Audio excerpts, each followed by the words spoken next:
OLA amigos, welcome back to another mini vlog. পুজোতে চলেই এলো, আর তোমাদের পুজোর শপিং কতদূর একটু জানিয়ে যেহেতু কমেন্ট সেকশনে। আমি যদিও পুজোর শপিং করতে ঠিক গেছিলাম সেটা বলা চলে না। তো যাই হোক, কলেজ থেকে ফেরার পথে বোন হঠাৎ করে বলল যে আজকে ওর স্প্ল্যানেডে কিছু দরকার আছে, তো তুই একদম পুরোপুরি বাড়ি না ফিরে স্প্ল্যানেডে নেমে যা, ওখানে কিছু কেনাকাটি করব। এদিক থেকে বোন চলে গেছিলো আর ওদিক থেকে আমি নেমে বেশ কিছুক্ষণ ঘোরাফেরা করলাম। তারপর না প্রচণ্ড খিদে পেয়ে গেছিলো, তো খিদে পাওয়ার সঙ্গে সঙ্গেই চলে গেছিলাম হগ মার্কেটের অপোজিট।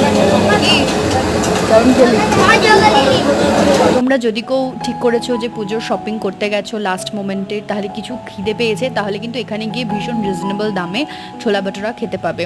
আর ওদের দই বড়াটাও বেশ ভালো করে। তারপর ওখানে খেয়ে দিয়ে চলে আসলাম বেশ কিছু শপিং করতে হেঁটে হেঁটে, এবং অবশেষে মেট্রো ধরার আগে একটা ফিশ ফ্রাই খেয়েছিলাম। আর এই চশমার দোকান থেকে আমি আর বোন দুজনে দুটো সানগ্লাস কিনে চলে এলাম বাড়ি। তো আজ এটুকুই, টাটা।